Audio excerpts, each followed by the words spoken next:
Welcome to the Home Inspector Marketing Podcast. Because you're a home inspector looking to increase your sales, improve your cash flow, and boost your bottom line, you are in the right place. For additional training resources on how you can grow your home inspection business, go to microreturns.com right now. And now, here's the podcast. Hi, this is Mike Crow, and I run a home inspection business. In fact, I've run a couple of home inspection businesses. The true joy for me, though, has been helping literally thousands of home inspectors build really solid home inspection businesses as well. We can help a single-man operation be able to do over $300,000 a year, maybe all the way up to $400,000 a year as a single inspector operation. Even better for me is the 80-plus companies that we have helped be able to build million-dollar home inspection businesses. I would like to help you be able to do the same thing.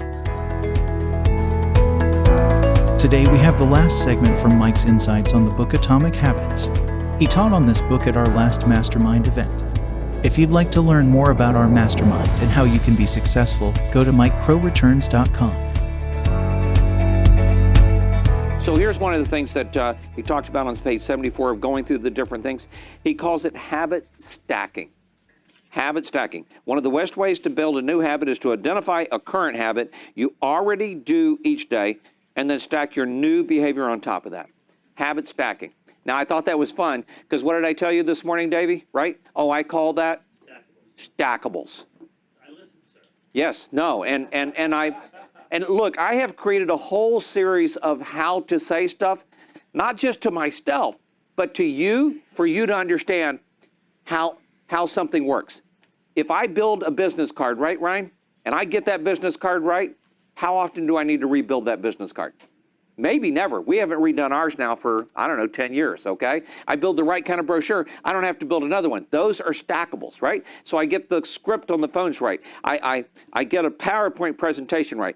I get my big bang marketing route right, okay? And I visit those 10, 15, 20 offices. Remember, 10 is the minimum. 10 is the minimum, okay? I tell people 10, they go, well, I'm hitting 6 offices a week. And I'm not really getting the results I want. Well, you freaking idiot. Yeah. I want to tell you a story real quick. I had a lady in my office one time that just was not getting the job done. And I had decided to fire her. And I dreamed pretty lividly. I talk in my sleep. Susan will tell you I talk in my sleep. And I knew I was going to fire this lady the next day. And in the middle of the night, Susan was going, what was going on? Because, you were saying, you so-and-so, get your blankety blank out of my office. I don't ever want to see your blankety blank, you just blankety blank this and blankety blank that. Susan was going, I was going, wow. I was saying that in my sleep. She said, that's exactly what you were saying. Blankety blank. Blankety blank. You didn't use any cuss words. You just said blankety blank. And she told me, she said it.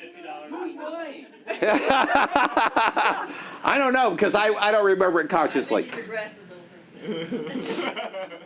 So I'm not going to get into chapter 6, but I will tell you chapter 6 is incredibly important, and it's about changing your environment.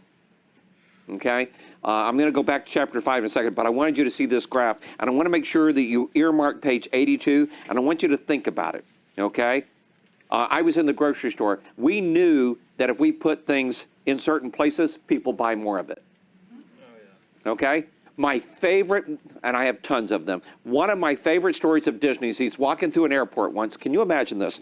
He's walking through an airport once, and he looks into the gift shop, and he sees his product in there. And at first he smiles, and then he realizes it's on the bottom shelf. And he's got a couple of guys with him, right? And so they literally stop, and he pulls all of his stuff off the shelf. And one of the ladies over there came over and said, can I help you, sir? And you know what he said? Nope, I got this. And he moved everything from the eye level shelf down to that shelf and put his stuff up at the eye level shelf. And I thought, that's a man after my heart. That's a man after my heart. True sales rep right there. Yeah. What? True sales rep right there. Yeah, and and of course, if you did that at Winn-Dixie, you'd never be allowed in the store again. But still, at a certain point, you got to be gutsy enough to do things. Yes, sir. Paul, 2 got corrected because I went to a JPAR office and did the same thing. I moved our stuff where it was more visible and moved the competitors' stuff to the very end. They got on to me for that. They weren't mad. They just didn't want me to rearrange it. But yeah, I was gutsy that way. So I'm going to tell you the one thing that you may have needed to do is like move it one each time. You see what I'm saying? All right. So small things lead to big things. Going back to the last chapter, the first law of behavior change is make it obvious. Thank you, Craig. The two common cures are time and location. You got to create an implementation intention. So you want to say it aloud. I will blank at blank in blank. I would highlight that one big time. It's on page 79. I will blank in blank at blank.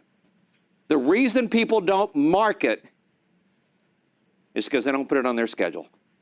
I would change one word in that sentence. What would you change? I would take out the word will. I do such and such then. Yes. I'm sorry, I mark it on Tuesdays. Right. I'm perfectly good with that. I am perfectly good with that. And you know what? I'm wondering if it does say will. All right. Yeah. Huh? 79 in chapter summary. It's about the halfway down. So for instance, I would say, I do push-ups in the morning when I turn the shower on. Okay?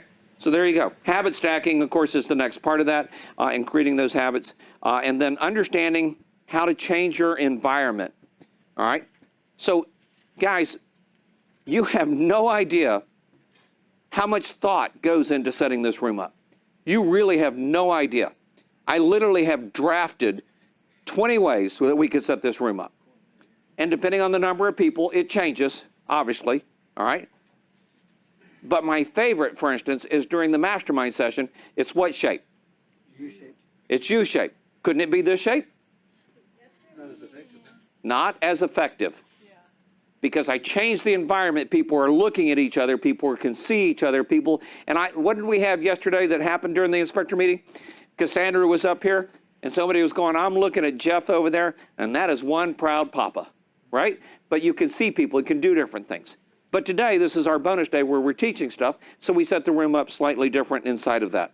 And it's kind of interesting that you said that because we talk about the brochures. One of the things that I would love to do is get a brochure of certain things at the inspection for other services that we do. I have only talked about that for 20 years, but I haven't gotten it done yet, all right? And I would love to create a video introduction that gets played at every inspection. I've only talked about that for 20 years. Now, here's what I want you to understand is, I talk about a lot of things until they get done. Do you understand the difference? I didn't give up on it. I didn't say, well, I guess that's never going to happen. All right? The Christmas light thing, we talked about it on a call recently, and Coy immediately jumped on it, just stepped it up and played big. I was so impressed with him. Jonathan did the same thing, stepped up and played big. What you guys don't see was I've been turning the heat up on the Christmas lights for 3 years.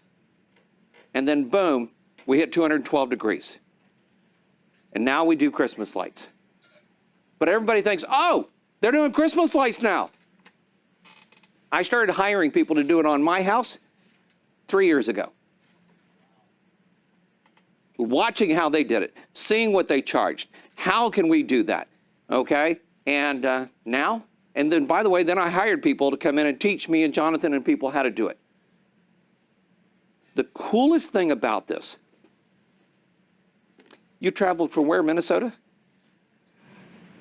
You changed your environment. Totally. Totally. It's snowing up there. Well, it's snowing up there. Oh my gosh. Okay? You drove down from Oklahoma.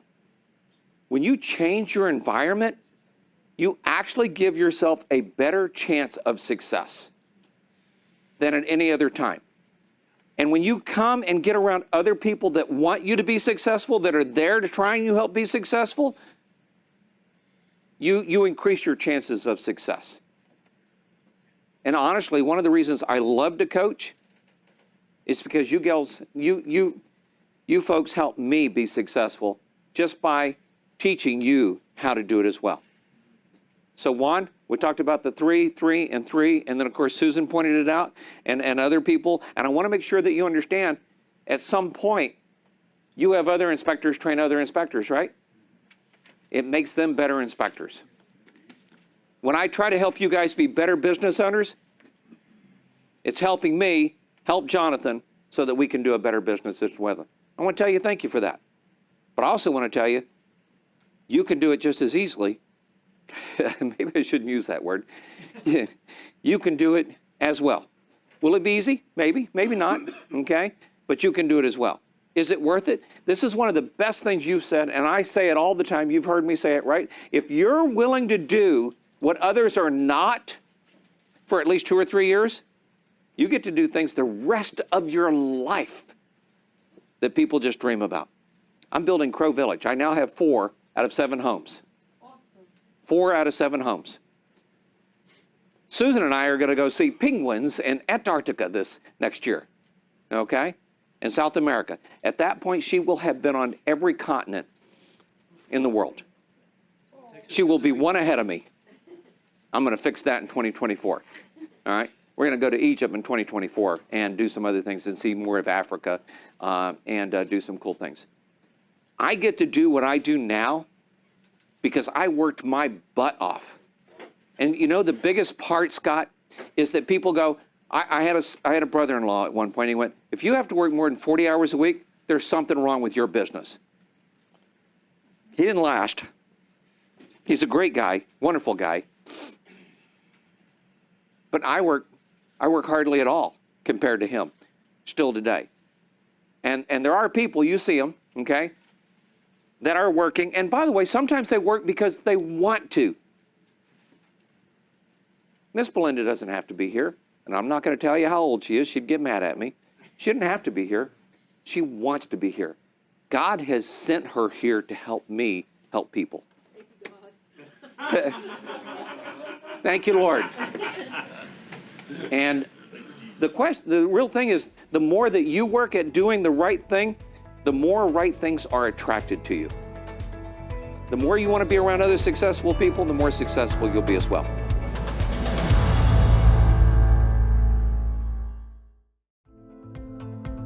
We hope you enjoyed the podcast, and as a friendly reminder, if you're looking to increase your sales, improve your cash flow, and boost your bottom line as a home inspector, go to MikeCrowReturns.com right now.